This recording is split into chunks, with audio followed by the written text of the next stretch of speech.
Good morning, everyone. Welcome to another edition of Artsbeat TV and radio from Westfield Community Programming Channel 15 and 89.5 FM WSKB. I'm your host, Mark Auerbach, and we're going to spend this half hour with Janis, Martinson, and Gabe Napoleon from the Mahawi Performing Arts Center in Great Barrington, and along with many of the other arts organizations coast to coast, the Mahawi is coming back to life this summer with some in-theater performances as well as screened events. So it's great to have both of you back. I know we talked during the midst of the pandemic and you both were worrying what's going to happen next and where are things going. But it seems to be things are lifting and people are getting out and about. So A, it's great to have you guys here, and B, it's great to know that we can go to Great Barrington again. Well, thank you for having us back, Mark. We are very excited about the fact that we're going to be bringing people back into the theater. We had, as you know, a fun time last summer doing a drive-in on the campus at Simon's Rock, but our mission depends on our historic theater, and we're happy to be seeing people there again.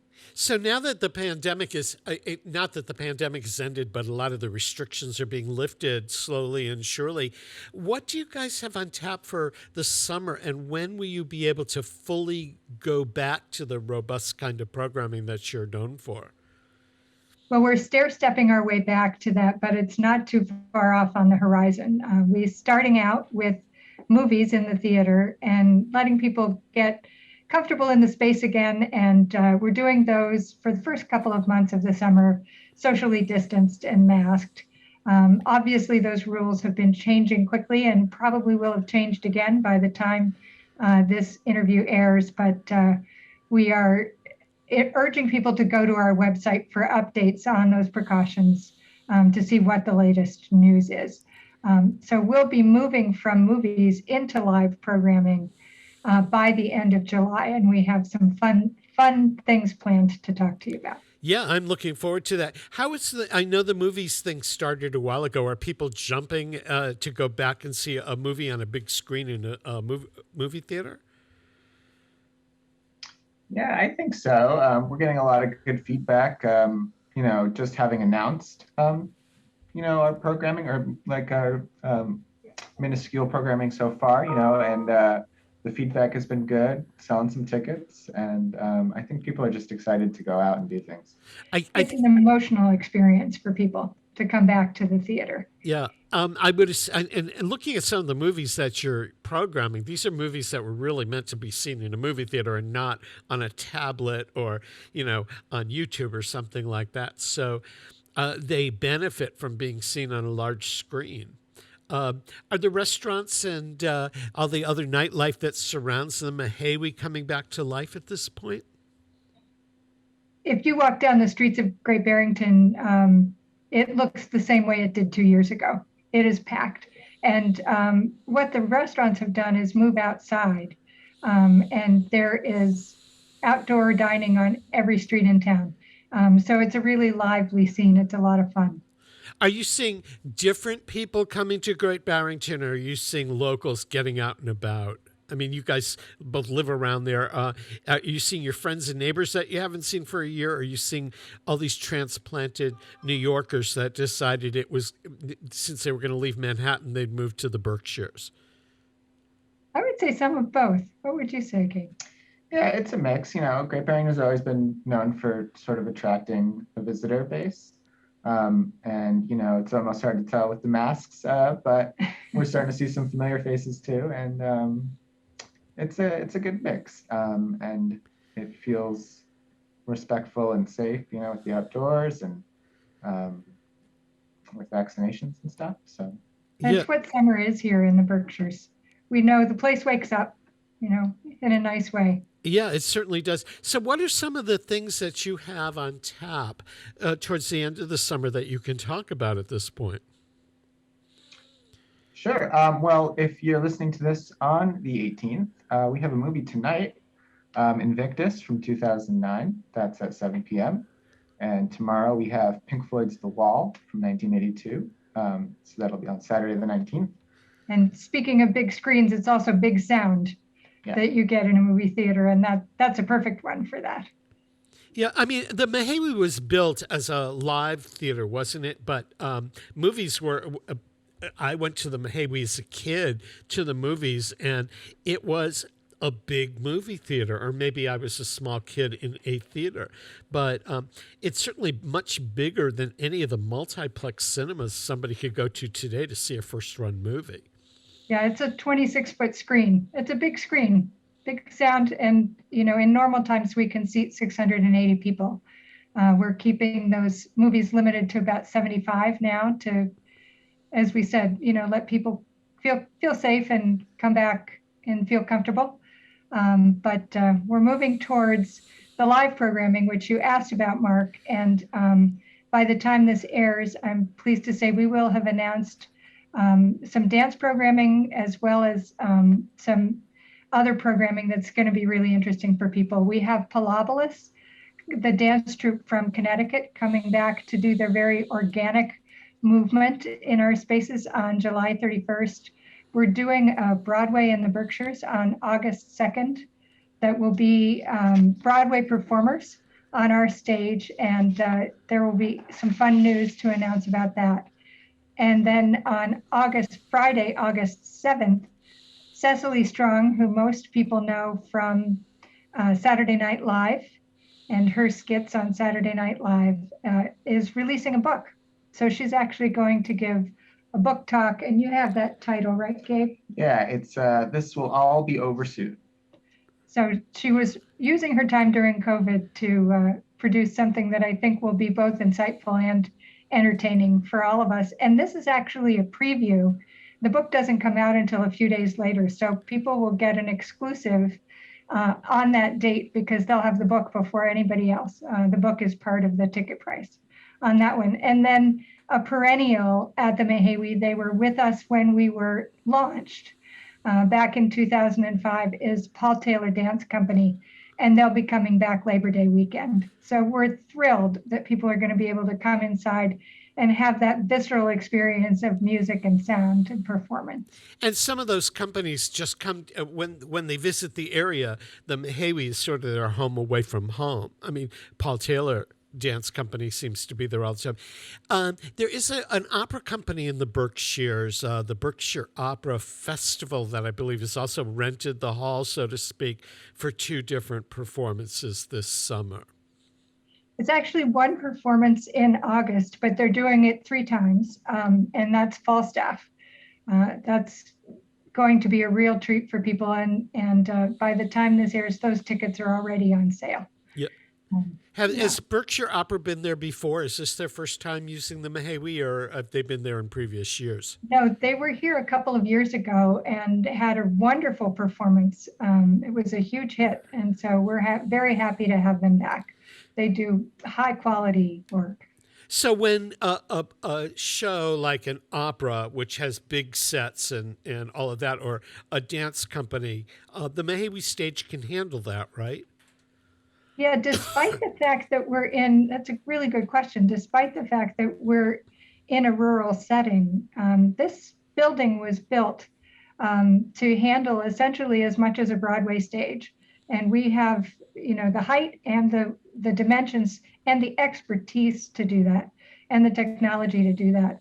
We were really lucky when the building was restored in 2005 to have Hugh Hardy, who is now deceased, but was one of the leading architectural restorers of Broadway houses. He also did the architecture for the Mehewi. So it is state of the art and continues to be. We've been making physical improvements to the space through COVID. It's kind of interesting that Great Barrington would have a theater of that size and Pittsfield would. What were other towns and other communities in the area have large theaters like that back in the day? Well, some of what happened was that the vaudeville was on the train lines basically, and so the performers would get off of the train up the hill from the Mehewi, which was how its location was chosen, and they would walk a couple hundred yards down the hill carry their sets and costumes onto the stage, do the show, and walk back out to the train and go to the next stop, which probably was Pittsfield. So it was because of the proximity of the train, that in part, but it was also because there were community-minded citizens who really wanted the arts to exist in this area. So I think there's something pretty unique about the Mehewi being in such a small town. We're part of a association of historic theaters, and most of them are located in small cities. The Mehewi really stands apart. Yeah, because there is one movie theater / vaudeville house left in downtown Springfield, and it's falling apart. Hasn't been renovated in years.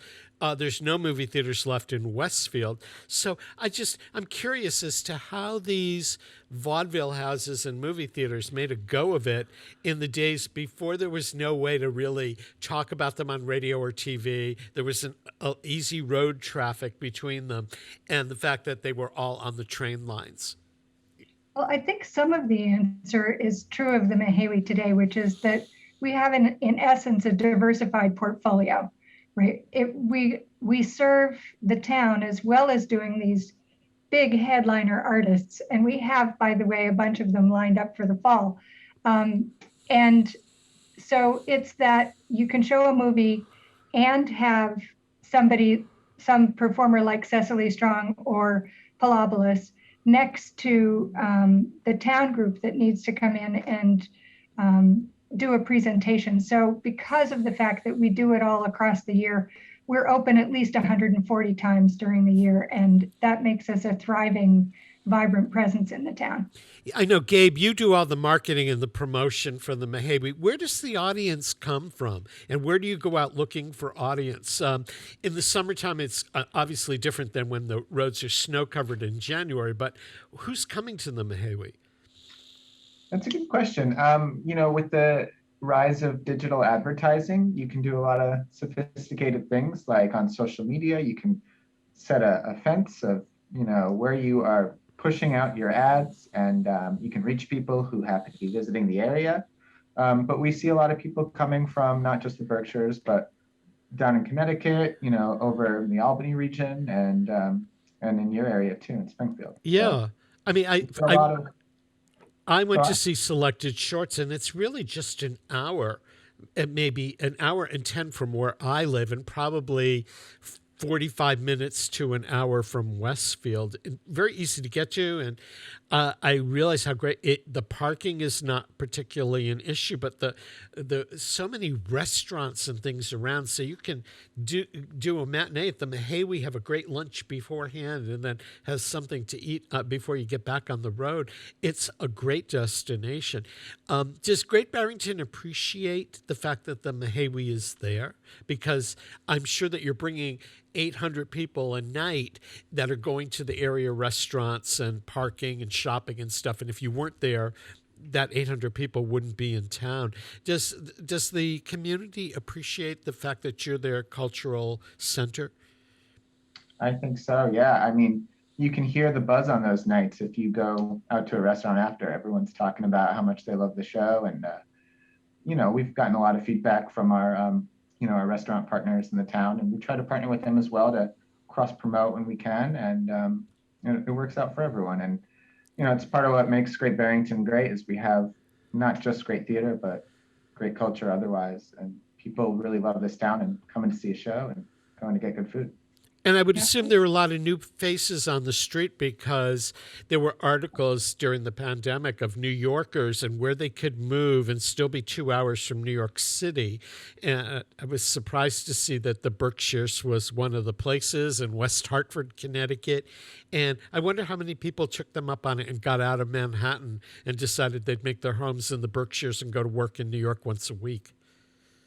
Well, we certainly saw home prices shoot through the roof and the housing stock virtually vanish during COVID. So there are a lot of people who have moved here, and I think a lot of them believed they were moving here on a temporary basis, may find that they're going to stay once they discover this sort of magic combination of the beautiful physical setting, the great cultural richness, and the fantastic food scene that's here in the Berkshires. It's a pretty winning combination.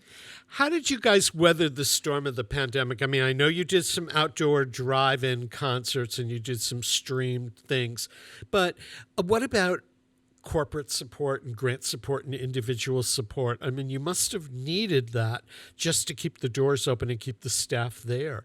How did the community respond? I mean, Janis, you're the fundraiser, so you would know that.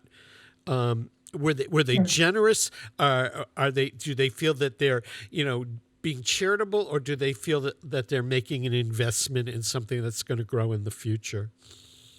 That's a great question, and it was very moving actually to see how many people actually increased their gifts during the last year, recognizing the threat that the Mehewi and all stages were under during COVID, when we could not open our doors at least, literally could not open our doors and couldn't fulfill our mission in the same degree that we had in the past. And we had some business support, lots of individual support, which is true in the Berkshires because we don't have big corporations as some more metropolitan arts organizations do to draw on. And we also honestly looked to the government, which is, Massachusetts Cultural Council supports organizations, arts organizations, and cultural organizations across the state every year in a robust way. And the state and the federal governments both really stepped up, and we saw much more government money coming this year, and it was a much needed boost that helped us get through the year. So we were working twice as hard to bring in the contributed revenue that we see in a typical year, but we were able to cover keeping our core staff intact, which was a great gift, and allowed us to continue to fulfill the mission. And to your point, to be able to plan ahead into a year where we're ramping back up very quickly and looking into 2022 and beyond. When you ramped up back to full speed, how many people will be working at the Mehewi or part of the team compared to pandemic times? Yeah, we really shrunk down to about 12 core regular employees, but in a typical year, we bring in enough staff on an as-needed basis for events, for presentations, that we put about 65 people a year on payroll. Some of those, vary part-time, but that's a lot of people. And when we did an economic impact study a couple of years ago, the economist who did that told us that we support more than 100 full-time equivalent jobs in the region in any given year through sort of the ripple effect of the $8.6 million economic footprint that the Mehewi is. So this is a really important driver from an economic standpoint, even though that's not what we focus on. What we focus on is the experience that our audiences have and making that connection between the artists and the audiences. But having a large economic footprint like that certainly helps you when you go for grants and foundations, because people that are doling out the money want to know it's serving a large population and not just a finite small group of people. And the arts need to be widespread. So I would assume that your economic impact, how does it compare with other theaters? Is there another theater in Massachusetts that's an equivalent in size? I don't know. They're all so different, but the phrase that the economist who did the study used was that we punch above our weight class, that given the size of our annual budget, our economic impact is really large. And I think part of that is because we are year round in a region that has a lot of its activity focused seasonally. We are doing those 140 programs across the year. We bring in between 35 and 40,000 ticket buyers a year, and they come from all over, as Gabe was talking about before, that we have a very broad catchment area because of that the big names that we bring into this beautiful space. I will say one thing that I think is important to note in that is that the breadth of our audience is also based on the variety of what we offer. So we're not limited to any one genre, and we're not limited to any one ticket price. So those world-class performers that come in, somebody might at the very top of the scale, pay $150 for a ticket, which is out of reach of a lot of people. But we also have movie tickets and tickets that are discounted for youth 30 and under. And we participate in programs that provide free tickets for people who have EBT cards. So we're really working on the breadth of that audience. And I think the accumulation of all of that is some of what makes the Mehewi have such a big footprint. Are there any artists that have come to the Mehewi that you've worked on getting there or sat in the audience to see that just blew you away, where you'd walk out afterwards and go, I can't believe I worked on that project at the Mehewi? Gabe, do you have a favorite or two that's come along in the last couple of years? There's so many shows where I walk out of and I say, that's the best show I've seen at the Mehewi. And I keep on surprising myself by repeating that. One that pops to mind, just because we talked about it earlier, is Palopolis. Last time they came here, I just walked out with like a full heart. It was so fun. It was so exhilarating. And just seeing that come together in the theater, a show like that is amazing to watch and be a part of. Yeah. What about in terms of some of the music acts and things like that? We had the Wailers a couple of years ago, and just seeing people like move out of their seats, being, pulled by the music, and just the energy in that room was really something. And what about you, Janis? I mean, are there any particular performances that you sat there and you went, oh, I'm so glad I brought this in, or I'm so glad I sat through this? Yeah, definitely literally pinched myself when we had Wynton Marsalis and Lincoln Center Jazz. I could not believe that I was in a room of 680 people, and we were the only people hearing that miracle happen. It was incredible. I also really loved, and this wasn't a live performance, but I think an equally astonishing experience. We do HD broadcasts from the London National Theatre, and we did Angels in America a few years ago, Nathan Lane and I'm forgetting the name of the lead character, but it was a phenomenal cast and a phenomenal play, and it required that people show up twice for 2 4-hour performances, and we had a great turnout, and people were so moved.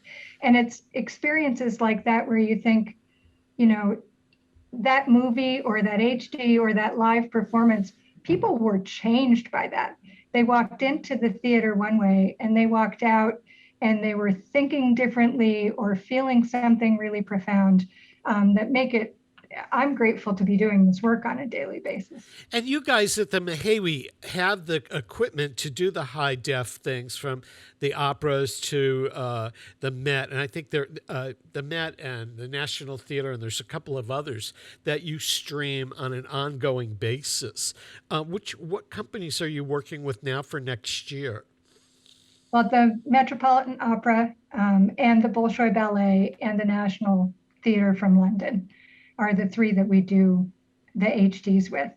And we have a DCP system. You're right. It's the latest in digital technology, so that sound and that screen are really clear. And the quality of those productions, the way they're filmed, you feel like you're basically in the theater. And yet you can walk outside and find parking, as you mentioned. Yeah. So and the ticket prices are commensurate with our little local theater too. Now, are they actually streamed live while they're going on stage, or are they recorded for streaming? Do you know? It differs. The Mets are live, actually. The Bolshois are recorded because there's such a great time difference between here and Moscow. So it depends. And you developed a series of I would call them informances beforehand, or lectures or things like that, so that people that aren't familiar with opera or ballet or theater can come to the Mehewi ahead of time and learn about what they're going to see. I know that used to be a part of the roster. Will those continue? Yes, we're looking forward to restarting those. Scott Eyerly, who's a composer and librettist in his own right, and also a lecturer with the Juilliard Evening Division, does our pre-opera lectures and has a huge following that's only grown during COVID because we put those online and people were able to hear his lectures before the Met did their encore live streams. So that audience has become even more avid than it already was. And then we also have the folks from Jacob's Pillow who come down and do an opera talk before the Bolshoi. And one of the things I really love about those is that a lot of these art forms, the work that's being done is a couple of 100 years old. And sometimes it's surprising how enlightened it is, how forward thinking it is. And other times while the message still goes deep to the human heart and the human condition, there are sometimes small aspects of the program that I find are not in keeping with modern thinking, to put it mildly. And so having those conversations ahead of time helps to put those in a context and helps us to understand what the artists who made them at the time might have been ahead of their time or of their time. Yeah, I understand that. We're going to take a very fast break to acknowledge the underwriters that make Artsbeat possible. We come back, we'll be talking more with Janis, Martinson, and Gabe Napoleon from the Mahawi Performing Arts Center in Great Barrington. And if you want, while we take this break, you can go to mahawi.org and find out everything that's happening at the Mahawi, so don't go away. Support for the community programming of WSKB is provided by Bay State Dental. Comprehensive dentistry at 14 convenient locations in Springfield, Chicopee, Longmeadow, West Springfield, Belchertown, East Longmeadow, Ludlow, Northampton, Greenfield, and Wilbraham, as well as 29 Broad Street in Westfield. Bay State Dental makes it a priority to help you achieve and maintain the healthy smile you deserve. On the web at baystatedental.com. Listen to me, Michael Buster McMahon, Mondays 8 to 10 a.m. to learn the stories behind your favorite songs. Or don't. I'm not the boss of you. Community Radio. 89.5 WSKB. Live from Studio 120 at Westfield Technical Academy, this is WCPC Channel 15 and 89.5 FM WSKB Westfield. Welcome back, everyone. We're spending the half hour in Great Barrington at the Mahawi Center for the Performing Arts in downtown Great Barrington. Easy to get to from here and surrounded by, they have great performances, but they're surrounded by great restaurants and other things to do. And Janis Martinson and Gabe Napoleon, my pals who are at the Mahawi, who have been on this program before, are here to kind of share the excitement of what's up and coming. And since we only have a couple of minutes left, I'm going to ask Gabe to start. Give us a kind of a sneak preview of what's happening this summer that should make people want to go to Great Barrington and the Mahawi. Sure. We talked about a couple before, Paul Obelisk, Cecily Strong. We actually also have some fun things planned with community partners, like the Berkshire International Film Festival is coming back, which we're excited about, Berkshire Opera Festival, and of course, Close Encounters with Music, which is a classical music group that we've worked through the pandemic with, and before then, popular group in town. So we're excited for both our own headliners and as well as our partnerships throughout the year. And do you expect, Janis, do you expect going into the fall and the winter season that you'll probably be announcing down the road that you'll be going all the way through with a variety of things? We will be, and I can tease a little bit by saying that we have already confirmed for early October a rock star who's celebrating a 50th anniversary with a very well-known album. And then later that month, a crossover country artist with a voice everyone would recognize. You love her. And in November, we have, of course, we had to postpone Hot Tuna. So they'll be here November 27th. And then on through the end of the year, we have a few things in the pipeline that we're about to confirm. So people should look. We're going to have a good fall and winter. It's it's going to be exciting. So if people want to know more, they go to the website, which I can never spell Mahawi, so one of you can, .org. And how far in advance should people be getting their tickets for things? Well, I'll spell the website. Well, spell the website first and then tell people how long they should plan in advance to get the tickets. Yes. Mahawiwe, Mahawi.org. So that's MAHAIWE.org. Okay, and Gabe, how long in advance should people, once they should check the website frequently, but if they see something coming, how far in advance do they need to get tickets? The day they go on sale. No, the sooner the possible. I think that closer to the show, we tend to sell these shows out, especially, beforehand, even with the full theater. But as the, limited capacity seating is in effect, I would encourage people to, get their seats first. But there's also, as we say, there's no bad seat in the theater. So, there'll always be a good seat. Yeah, I can attest to that. There's not one bad seat in that place. And you guys have a robust social media presence as well. So can they find you on Facebook and Twitter and all those good things? Yeah, I would encourage everyone to follow us on Instagram, Twitter, and Facebook. Instagram and Twitter, we're at the Mahawi, and Facebook is Mahawi Performing Arts Center. Janis already spelled it out, but MAHAIWE. And you can get the latest and greatest there, as well as on our newsletter, which you can also sign up for on the website. So I can go online and sign up and get notification in my email of all the things that are up and coming. Yeah, and that's, that tends to be the first way we announce things. It'll be in our weekly email newsletter, which goes out usually on Fridays. And then after that, the news trickles out elsewhere on social media and in the press. That sounds great. We're out of time. I want to thank both of you, Janis Martinson and Gabe Napoleon, for being here this morning on Artsbeat. It's always a pleasure to talk to you. I can't wait to come out there this summer or fall and catch a performance and catch a good meal before or after and actually get to see you people in person. We haven't seen each other since pre-pandemic times. I mean, the last time that I was out there was for selected shorts. And I can't remember how long ago it was, but it was a long time ago.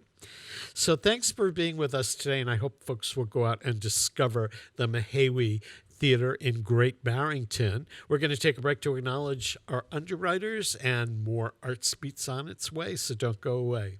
Support for community radio on WSKB provided by Westfield Electroplating. Employing over 140 skilled platers, painters, and technicians, Westfield Electroplating was founded in 1946 and was the first company in the country to achieve National Aerospace and Defense Contractor Program accreditation, proudly maintaining that status for over a decade. Westfield Electroplating provides over 50 quality finishes to meet your corrosion, cosmetic, or performance needs. On the web at www.westfieldplating.com or 413-568-3716. Westfield Electroplating, putting the finishing touches on technology. Support for the community programming of WSKB is provided by the Dunkin' Donut Shops of Westfield and the Sardinia family. It's nice to know that even as the world changes, Dunkin' Coffee remains the same at 7 convenient locations throughout Westfield. Join me, Tina Gorman, each week from 6 to 8 a.m. for Wake Up Wednesday, when my guests and I discuss health, wellness, and lifestyle reimagined. Community Radio. 89.5 WSKB. Live from Studio 120 at Westfield Technical Academy, this is WCPC Channel 15 and 89.5 FM WSKB Westfield. Welcome back, everyone, to Artsbeat. I'm your host, Mark Auerbach. Peter Coles is our chief engineer today. You're watching us on Westfield Community Programming Channel 15 or listening to us on 89.5 FM WSKB or streaming us on WSKB Community Radio's YouTube page. Our guest for this half hour has just written a book about the history of theater on Cape Cod. And if you're watching us on Westfield Community Programming, Sue Mellen's face may be familiar to you because she's from Westfield, went to school here in Westfield before she went on to the Cape to become a theater reporter and writer, and has written a really great book about the history of theater on Cape Cod, which we're going to chat about. And, we think about theater, we obviously all think about Broadway, but a lot of great theater generated from Massachusetts, particularly Cape Cod, before we got to the present state of world affairs, where the theaters like Barrington Stage Company, Berkshire Theater Group, Theater Works in Hartford, and Goodspeed are providing material for Broadway on an ongoing basis. But you turn back the clock 40 or 50 years ago, and it was all happening on the Cape. Good morning, Sue. Nice to see you. Good morning, Mark. It's nice to be here. So your roots are here in Westfield. How did you get from Westfield to theater reporting to the Cape? What was that journey all Kind about? of a roundabout route, I'd have to say. Actually, when I married, I moved to New Jersey with my husband and child, and then after that, we moved to Cape Cod. And that was about 1972, I guess. We moved to Cape Cod. And at that point, very shortly after that, I began doing theater reviews for the Cape Cod Times, which is the daily newspaper on Cape Cod. And for a long time, did theater reviews and did articles about theater and about arts and crafts people on Cape Cod.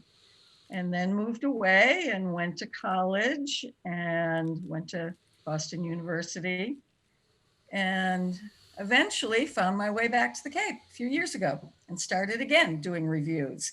And when I got there, I realized just what a rich history there was in theater on Cape Cod. And I wanted to tell that story. So that's why I started doing the book. Were you involved in theater? Did you do theater, act, direct, design before you started writing about it? Or I did. Yes. When we initially came to Cape Cod, I began doing acting and I acted for a number of theater companies. There's an historic theater in Chatham called Monomoy. And I stepped on that stage, and then the Chatham Drama Guild and the Academy of Performing Arts in Orleans. So all over the Cape, I did a bunch of acting. And then what I really found was that I wanted to translate that magical feeling that you get when you step on stage and when you're part of a production and you become somebody else. So I wanted to translate that to the written word because I am a writer first and foremost.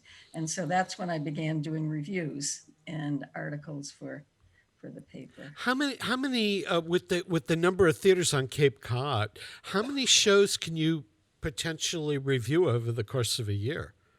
Oh my God. I was just saying to somebody the other day, I have these drawers full of programs and tickets just over the last few years. And I need new drawers because they are just chock full. So I don't know, probably 100 in a year, something like that. And you actually saved the review, the playbills.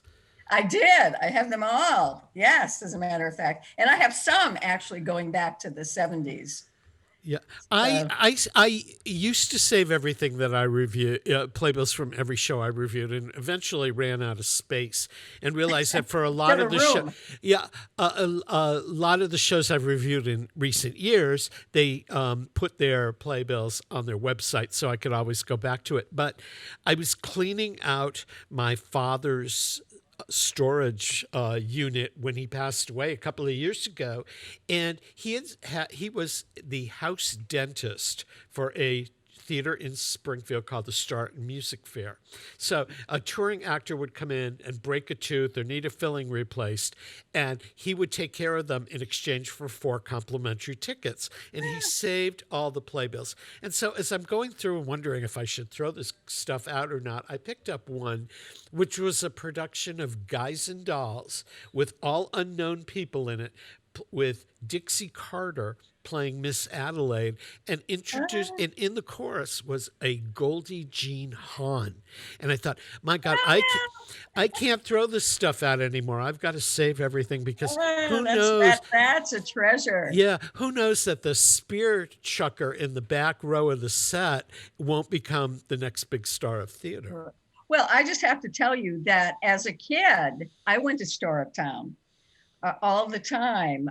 We belonged to the Shaker Farms Country Club and went to the pool. And the actors from Storetown used to come over to the pool at Shaker Farms, and they would give us tickets. My family, my mother and father, were big theater fans as well. So they would give us tickets to Storetown. That's where I first, in fact, was exposed to theater.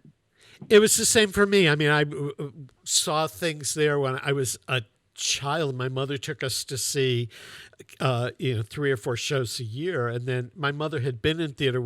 And I think I was about 7 or 8 when I first saw a Broadway show, but I was younger than that when I went to start. And the excitement of seeing the actors run up and down the aisles in a tent was just too exciting for me.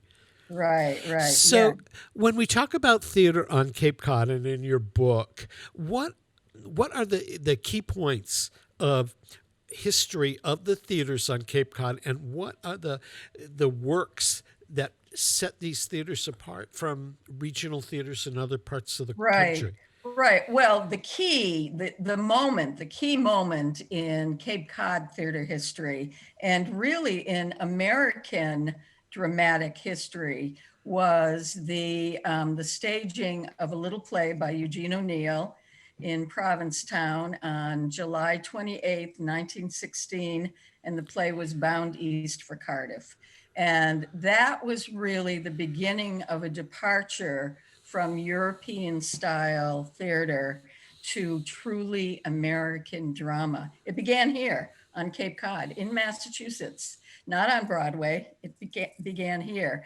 And then that summer of 1916, there were tremendous productions, not only of Eugene O'Neill's works, but works of the other Provincetown players, including playwrights like Susan Glaspell and Edna St. Vincent Millay, and then, of course, eventually Tennessee Williams came into the picture. But Eugene O'Neill was the beginning. Bound East for Cardiff.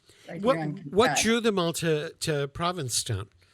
Well, there was a revolution going on at the time in all of the arts at the end of the 19th century and the beginning of the 20th century.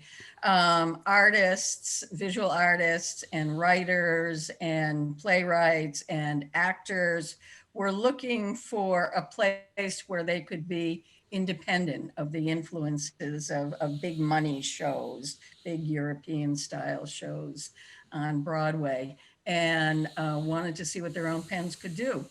So they came to Cape Cod, and what initially started it was that there was a school of art in Provincetown that was attracting artists, impressionists, modern artists, and they really started that art colony that then spread. So we had the Provincetown Playhouse, and what were some of the other theaters on Cape Cod that were making history in the early days of the 20th century and moving to the present? Right. Well, the Cape Playhouse was very early. And in fact, the Cape Playhouse in Janis is the oldest continually operating summer theater in America. And the first production in the Cape Playhouse was 1927. So it wasn't long after what was happening in Provincetown. And in fact, Raymond Moore, who was the founder of the Cape Playhouse, was actually a Provincetown player. and then made his way to the Mid-Cape area to make a little more money, frankly, hoping for a little more traffic than in Provincetown, and got it, and developed an art colony. And I think a lot of people in Massachusetts and New England know the Cape Playhouse. Were these theaters developed as summer theaters, or was there a year-round audience on the Cape? There was a year-round audience in Provincetown because, of course, there was the whole art community that had developed there, and the artist colony that had developed there and had taken root. In Janis at the Cape Playhouse, it was pretty much a summer theater for a long time. Now there are activities and events that go on there all year long. There's an art museum in the complex, and a restaurant, and of course the Cape Cinema, which so many people know, which has the wonderful Rockwell Kent mural on its ceiling. So today, if you're going to the Cape for a vacation or thinking about moving there, where are the key theater centers that you cover and report on the Cape? Oh, it's all along the Cape, everywhere, absolutely everywhere. Provincetown, Wellfleet, Eastham, Orleans, Chatham, Harwich is now the Cape Cod Theater Company, used to be Harwich Junior Theater, and they are 70, I think, 3 years old at this point. Barnstable Comedy Club is 100 years old. Which is a community theater, but they run all season. Falmouth, the College Light Opera Company, which is basically a boot camp.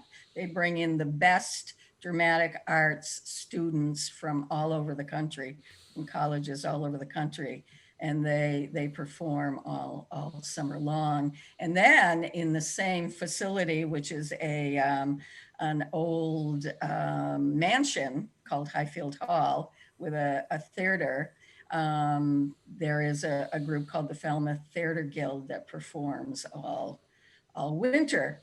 And on the islands, there's theater on the islands, Nantucket Theater Workshop and Martha's Vineyard Playhouse, which also have roots that go back 100 years. And were any of these theaters similar to what Starton was, the summer thing with the stars coming out, or were they more theaters that had their own artistic director and actors? Well, of course, there's Melody Tent that has been in Hyannis for a long time, but that was originally the Cape Music Circus, and the Cape Cod Music Circus, and that began as a tent theater like Storyton. And now it's largely musical performances, but it was a tent theater that had all kinds of productions in the beginning.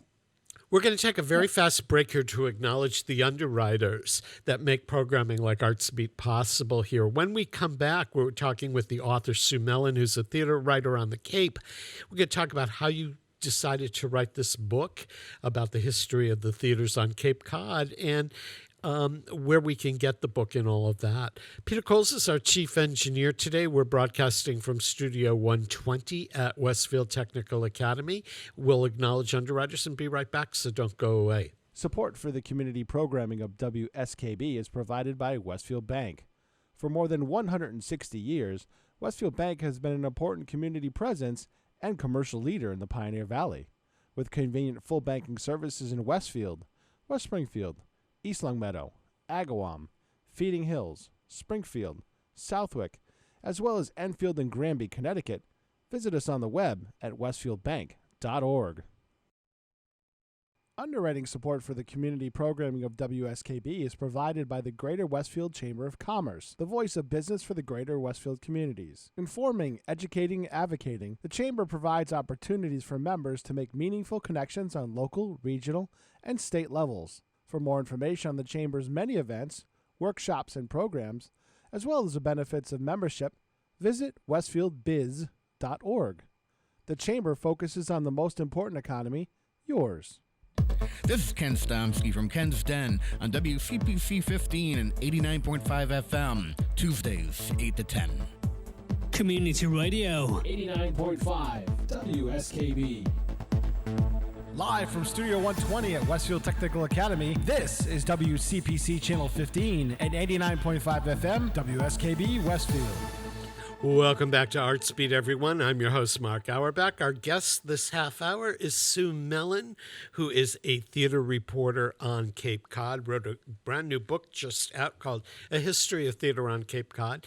And if she looks or sounds familiar, it's because she's from Westfield originally, and her travels got her all the way out to the Cape. And I'm envious because I'd love to be living on the Cape and covering theater there. But Sue, when did you decide to write this book? How long did it take you to put thoughts to paper?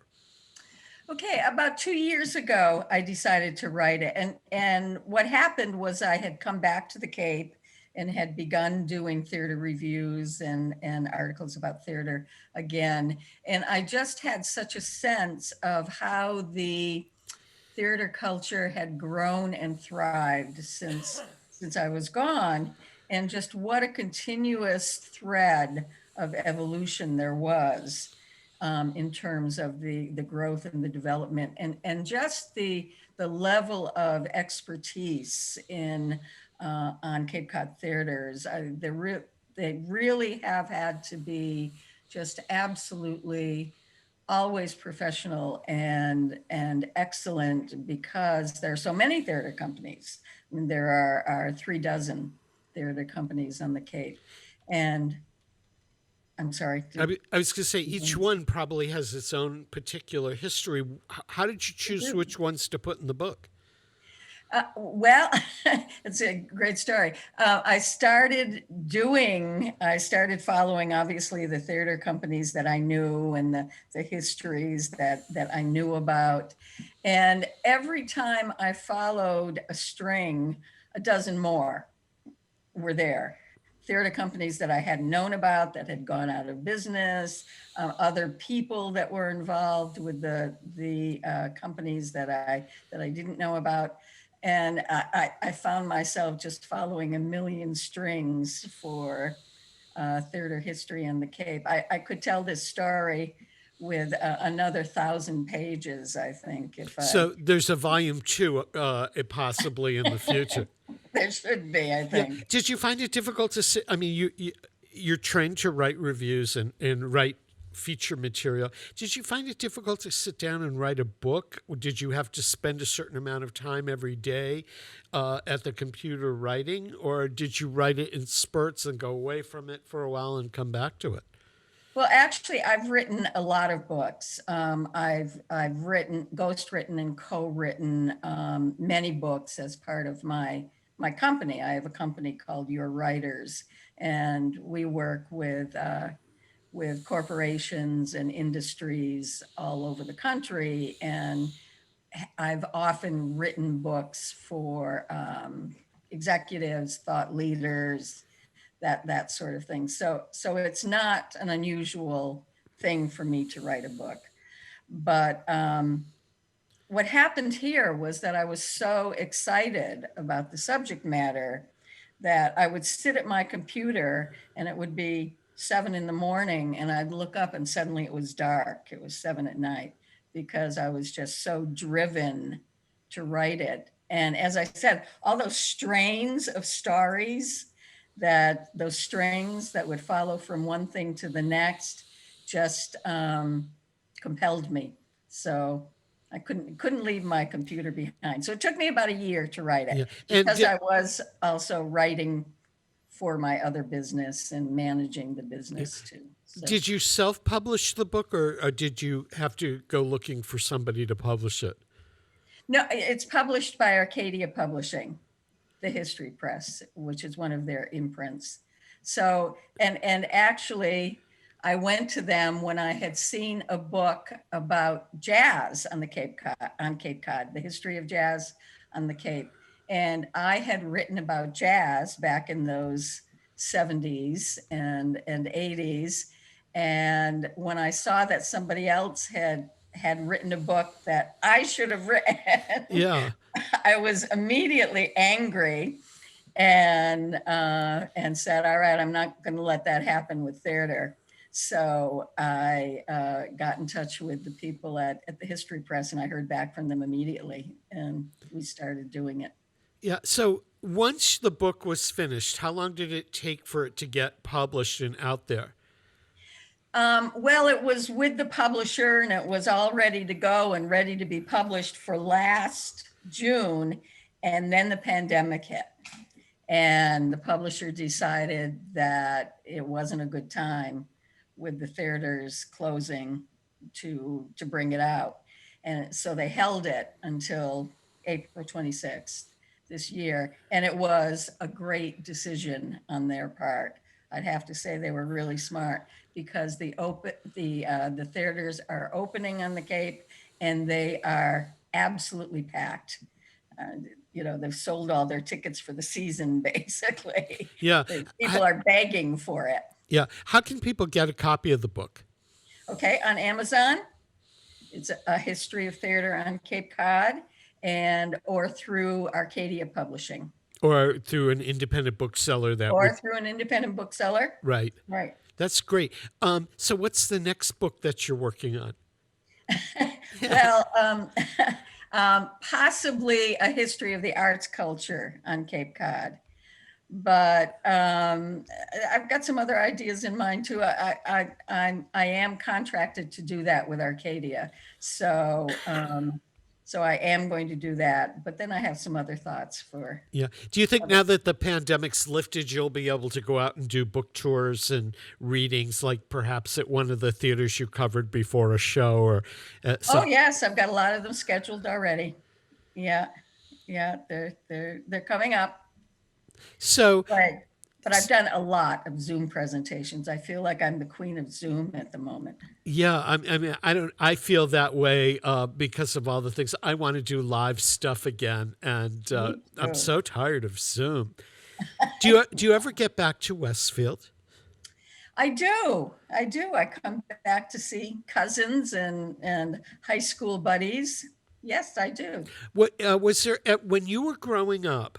And I think we're sort of within the same age range. Was there theater in Westfield when you were growing up?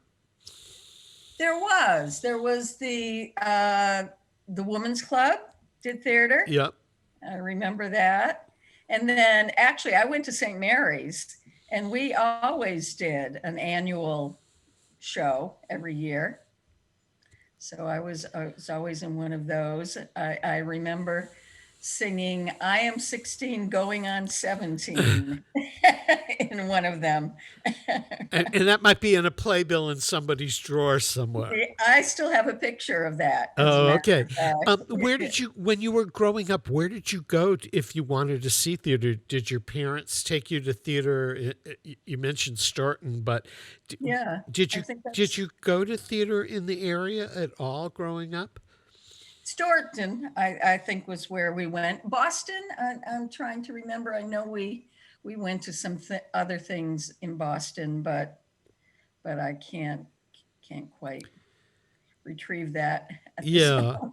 So if somebody's going to the Cape this summer for a long weekend or a week, what are the 1 or 2 or 3 theaters that you recommend that they might go visit? If assuming that tickets are available, in terms of the history of them, which couple of them? Well, if they're in the Falmouth area, I would suggest the College Light Opera Company, which is at Highfield Hall in Falmouth. They have a full season coming up, and they always have a very diverse season. They start with a Gilbert and Sullivan every year, and then they go on from there. If you're in the Harwich area, Harwich, what used to be Harwich Junior Theater, now the Cape Cod Theater Company, they have a full season. They're starting with Sleeping Beauty this year.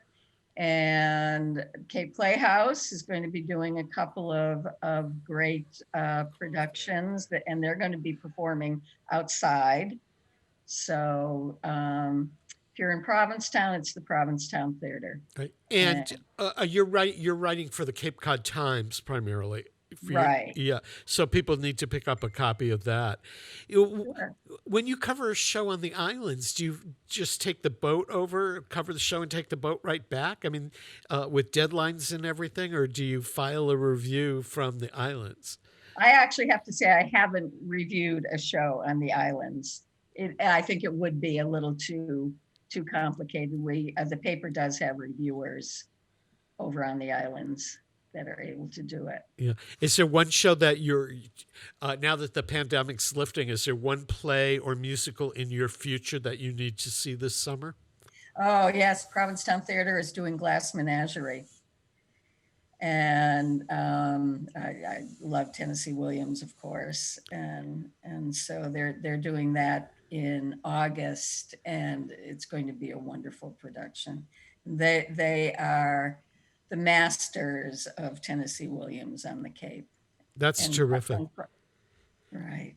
We're out of time, but I first of all want to tell people the book is called The History of Theater on Cape Cod. The author is Sue Mellen, who has generously donated her time this morning to come and join us. So you need to pick up a copy of the book. It's available through Amazon and all of that. And this wraps up another Artsbeat program here on Westfield Community Programming Channel 15 and 89.5 FM WSKB. Peter Coles has been our chief engineer and producer this morning. I'm your host, Mark Auerbach. We'll be back with you on next Friday at 8 o'clock. If you missed a part of today's program or you want to catch some of the other Artsbeats, they're all archived on YouTube at WSKB Community Radio's YouTube page. Thanks for joining us, Sue. Thanks for being here. We'll catch you next week with another edition of Artsbeat.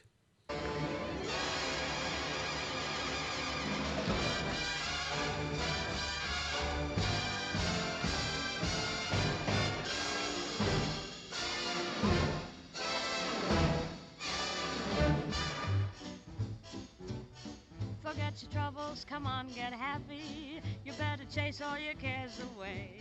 Shout hallelujah, come on, get happy. Get ready for the judgment day. The sun is shining, come on, get happy.